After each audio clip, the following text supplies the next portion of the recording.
অবস্থান করছি। আমরা গতকাল মাননীয় প্রধানমন্ত্রী সরকারকে সর্বোচ্চ কর্মকর্তা সাধারণ সম্পাদক কাদের সাথ সাংগঠনিক সম্পাদক সম্পাদক এবং আরো সাংগঠনিক সম্পাদক ছিলেন তাদের সাথে আমরা বৈঠক মন্ত্রী সচিব দেবের সাথে আমরা বৈঠক করেছি।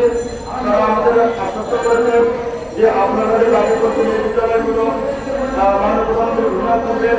যদি তাই হয়ে থাকে আমাদের প্রচারক সম্পাদক আব্দুল সুবহান গোলাপ স্যার তিনি বলেছেন যে ছাত্রছাত্রীরা 193 বিদ্যালয় জাতীয়করণ ঘোষণার সময় তো আমি ছিলাম। যেহেতু আপনারা বলছেন যে বিদ্যালয়গুলো জাতীয়করণ থেকে বাদ করেছে, আপনারা পূর্বের তথ্য আমাকে দেখান।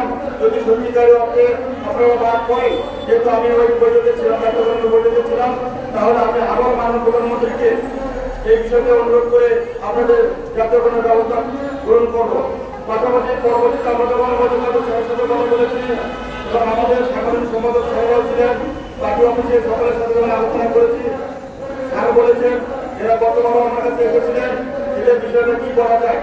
তো তারা আমাদেরকে বলেছেন যে আপনাদের সকল তথ্যপত্র আপনারা আগে কোথায় কি করেছেন, আন্দোলন সংগ্রাম করেছেন কিনা সেটা জানাবেন এবং আপনাদের এই বিদ্যালয়গুলো প্রধানমন্ত্রী ঘোষণা করবে কিনা এবং উপজেলাতে স্থাপন এবং চালু আছে কিনা এই কাগজ সহ আমাদেরকে দিবেন, যাতে আমরা মাননীয় প্রধানমন্ত্রীকে বোঝাতে আমরা সক্ষম হই।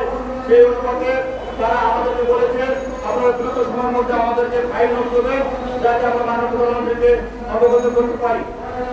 তাই আমরা অনেকটা আশ্বস্ত হয়েছি যে মাননীয় মন্ত্রী মহোদয় থেকে শুরু করে সচিব মহোদয় তারা একই কথা বলেছেন যে আমরা নতুন মাননীয় মুখ্যমন্ত্রী এখানে নতুন আসছেন, উনি বলেছেন আমি এখানে নতুন, আমি এই বিষয়টা অবগত জানি না, তবে আপনারা যেহেতু আমাদেরকে অবগত করেছেন আমরা অবশ্যই মাননীয় প্রধানমন্ত্রীকে এই বিষয়টা অবগত করবো।